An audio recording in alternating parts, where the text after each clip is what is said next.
Olá, hoje nós estamos aqui com uma pessoa muito especial para um assunto muito bom, muito interessante, que eu gosto muito, que é a inclusão. Hoje eu estou aqui para compartilhar sobre a relação que existe da escola com os professores, com os pais dos alunos com deficiência, para que eles tenham sucesso.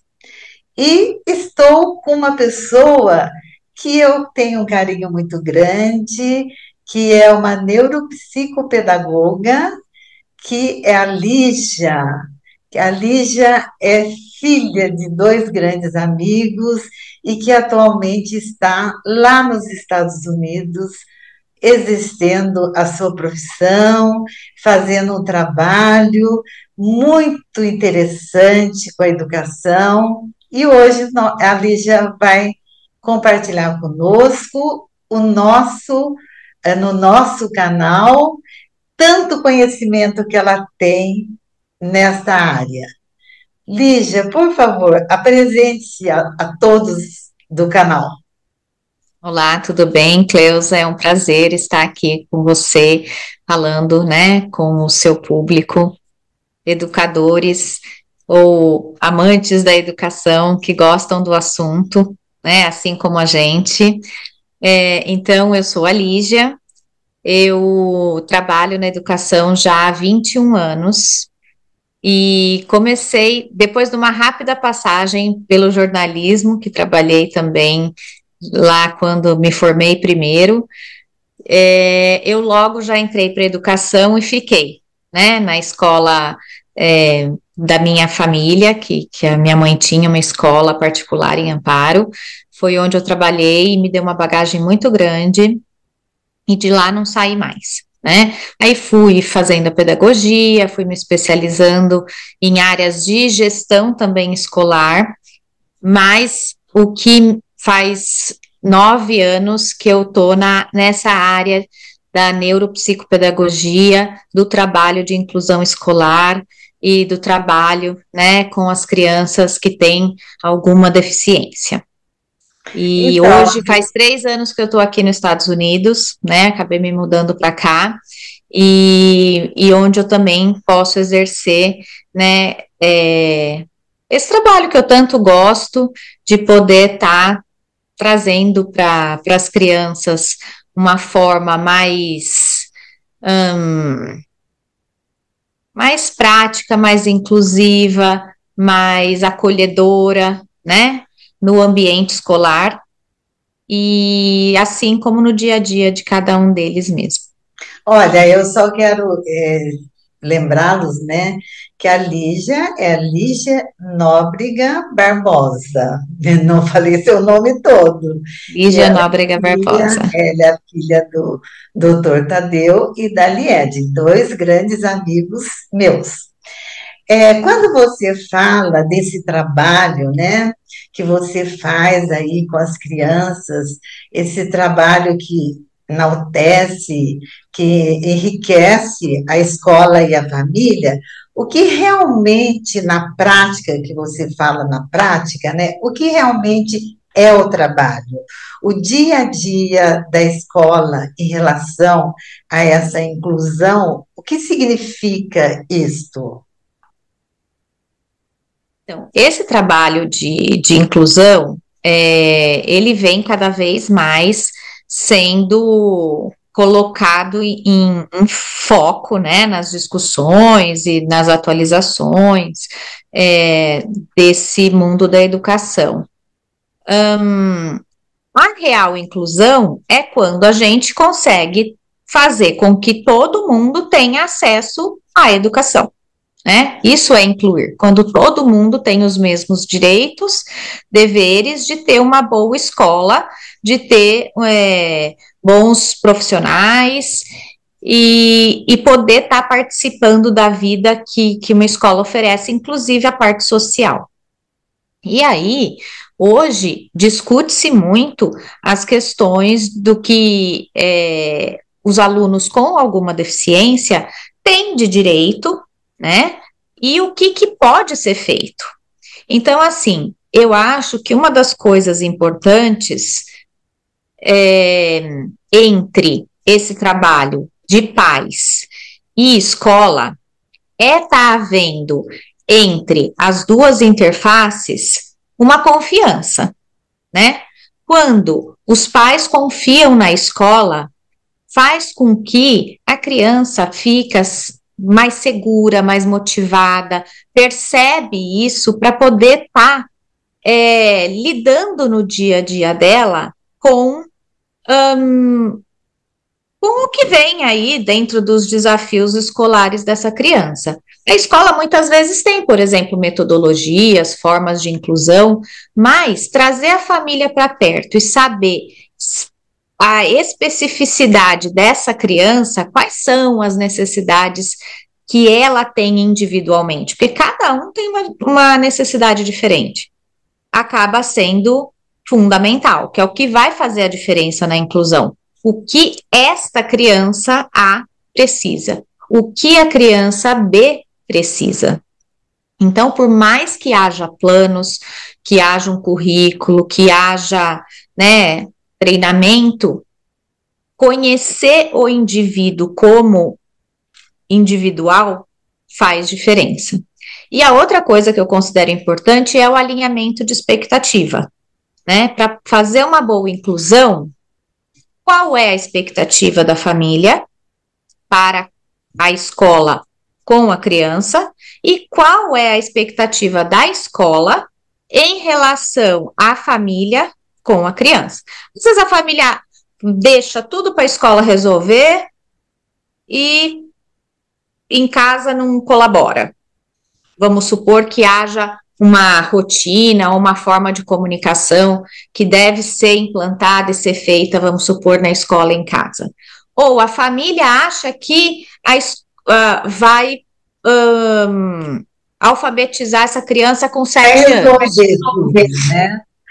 E não tem como. Então, alinhar essas expectativas e saber o que é possível, como vai ser feito, é bastante importante. Então, Lígia, você faz esse trabalho aí, né? Acho que você foi bem clara. E você vivenciou já esse tipo de trabalho, já fez esse trabalho aqui no Brasil?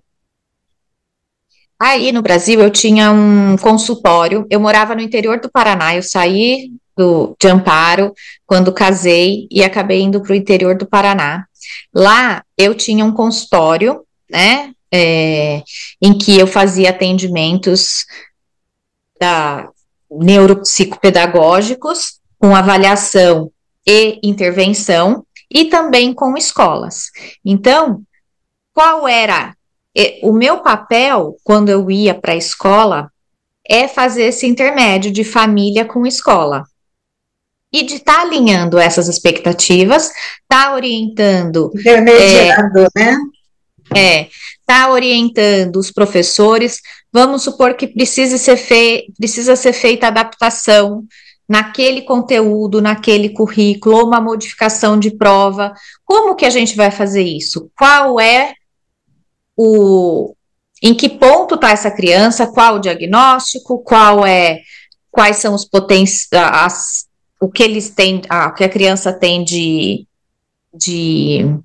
pontos fortes, vamos supor, né, as habilidades que ela tem, que a gente tem que usar o que tem de bom, o que tem de dificuldade, como a gente pode melhor adaptar. Então, o meu papel era estar fazendo esse intermédio, estar ajudando a escola, estar orientando a família, olha, tem que buscar um profissional, nesse caso nós vamos precisar do bafono, nesse caso nós vamos precisar do neuropediatra, ou é melhor que você, né, procure, porque o trabalho muitas vezes tem que ser multidisciplinar, né, com muitos profissionais envolvidos, dependendo do caso. A minha pergunta, eu perguntei isso porque eu queria chegar num ponto que eu acho que muita gente gostaria de saber. Você vê, assim, existem aí profissionais modo de lidar com isso? Dá para fazer uma comparação do Brasil com Estados Unidos neste sentido? Você acha que a eficiência dos dois países estão assim iguais? Porque eu vejo que aqui no Brasil existe uma preocupação grande, tanto é que você acabou de falar, né, que o seu trabalho aqui.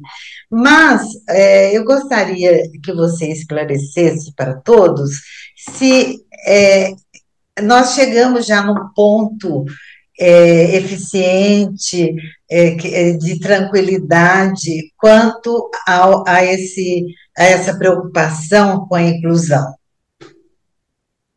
Olha, Cleusa, é, infelizmente, né, o que eu tenho a dizer é que ainda não, né? O Brasil ainda está muito aquém do que seria o ideal em relação à inclusão, se a gente comparar com os Estados Unidos, né? Uma é verba, né? Então, a verba destinada faz toda a diferença na compra de material, até mesmo na oferta de material adaptado, que aí acaba custando muito caro, e aqui, né, se encontra por preços mais acessíveis, coisas adaptadas, seja para deficiente auditivo, deficiente visual, o próprio autismo ou qualquer outra necessidade que haja. A capacitação de profissionais, né? Eu acho que o educador brasileiro tem muito amor pelo que faz, assim como todos os educadores, inclusive aqui, tem que gostar do que faz. E tem boa vontade, mas falta capacitação, seja lá na formação da graduação, seja a formação continuada. Então, que isso acontece aqui, né? Eu tenho a sorte de trabalhar com profissionais excelentes de inclusão aqui, e acho que há ainda falta de informação e um tanto de preconceito, né? Aí no Brasil, que acaba atrapalhando um pouco o sucesso dessa área. Mas eu vejo que a gente já evoluiu muito, né? Uma das discussões bem recentes é a do PEI, não sei se você chegou a ouvir falar, que é do Plano Educacional Individualizado. Eu acho que ele vai ser um grande aliado, tanto para a escola quanto para a família, que é uma coisa que aqui já acontece há muitos anos. Para qualquer tipo de deficiência, a criança tem um PEI, que é chamado de IEP. Então, mas é possível sempre melhorar e aprender, né? Claro, eu vejo essa minha visão, né, como educadora, que houve um avanço, sabe? Porque eu percebo que antigamente, há um tempo atrás, essas crianças ficavam em casa, né? Agora essas crianças já vão para a escola. Então, tem um avanço, tem uma certa preocupação, e tomara que a gente chegue lá, né? Eu sei, Lídia, que você estudou muito sobre isso e que chegou o momento de até escrever um livro sobre isso, né?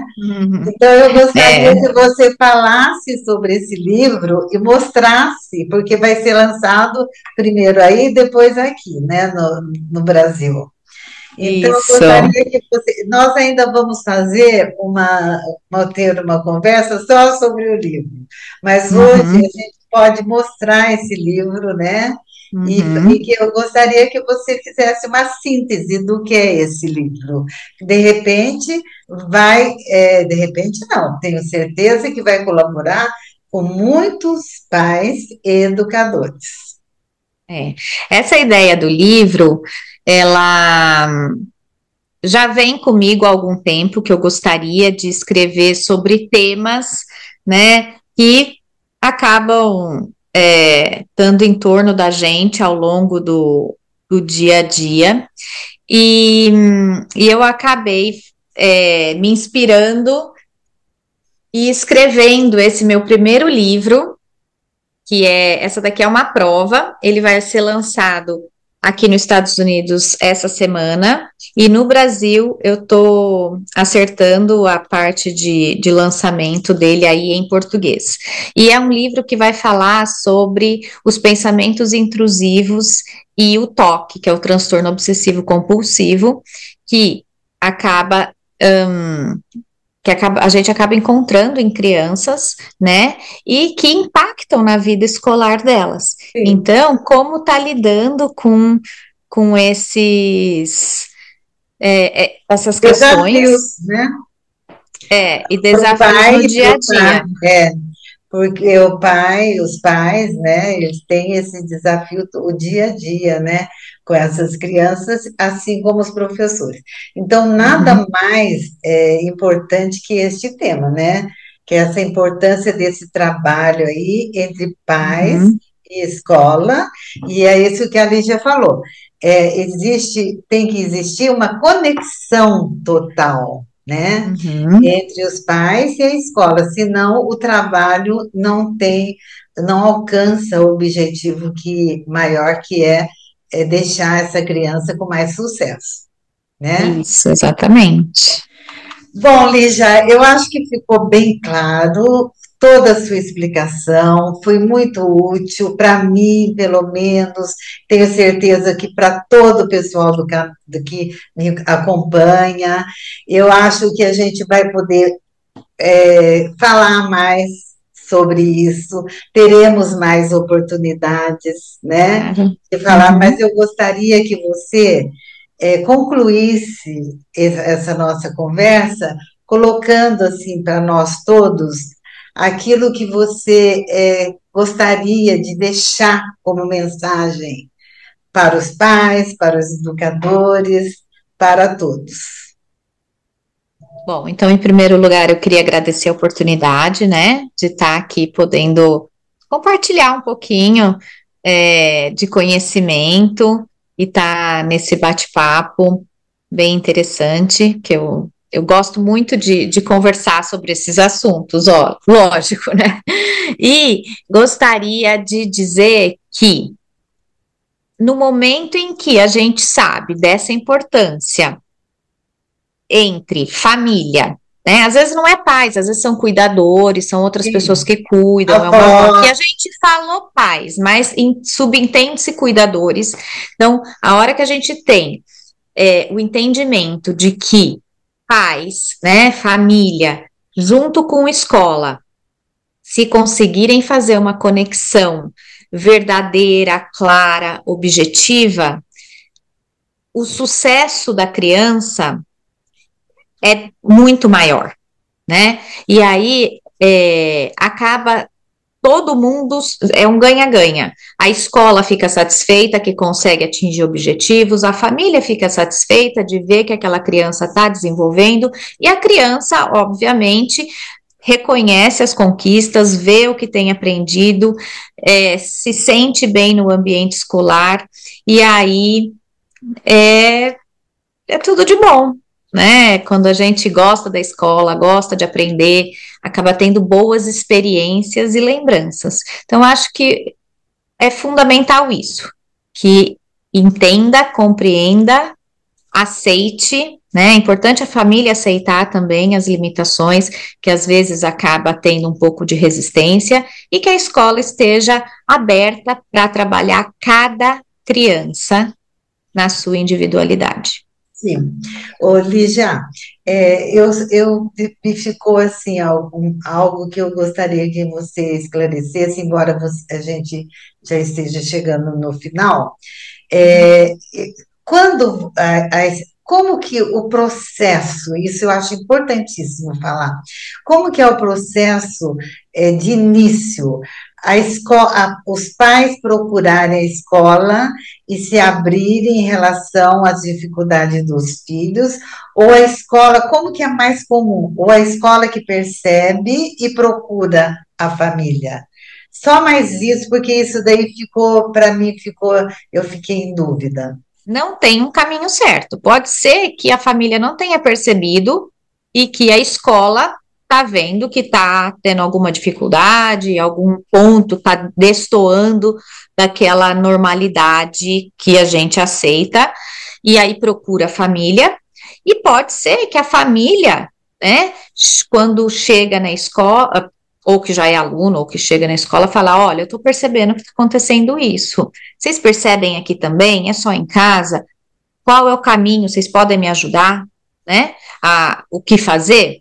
E aí vai da escola, tem que fazer uma avaliação, né? No caso, vamos supor que não saiba, tem que ser feita uma avaliação dessa criança ou encaminhar para serem feitas avaliações, volta daí com um parecer de como essa criança está e o que ela precisa, onde ela precisa de ajuda, para daí elaborar um plano para poder trabalhar com ela dentro da escola, né? Bom, eu acho que se a gente for tirar todas as dúvidas, vamos ficar aqui, né? Mas nós vamos conversar mais sobre isso, né? Claro. Porque eu acho muito importante a gente saber, a gente de compartilhar, para que mais pessoas, né, fiquem a par, né, do que é realmente esse trabalho magnífico que é a educação, que aqui no Brasil estamos começando, e lá nos Estados Unidos já, eu acho, né, não sei, você já falou isso, que é essa questão aí de investimento, né? Então, os governantes, eles têm que investir para que as coisas aconteçam, e no país de primeiro mundo há esse investimento grande, né? E isso é muito importante. Eu espero, né, que tenha sido claro para todos e que a gente possa, eu agradeço muito, viu, Lígia, a sua Também. participação e gostaria de falar mais vezes. Nós vamos marcar, né, para a gente compartilhar mais sobre isso. Muito Claro. obrigada, viu, Lígia? Obrigada e até a próxima. Até a próxima.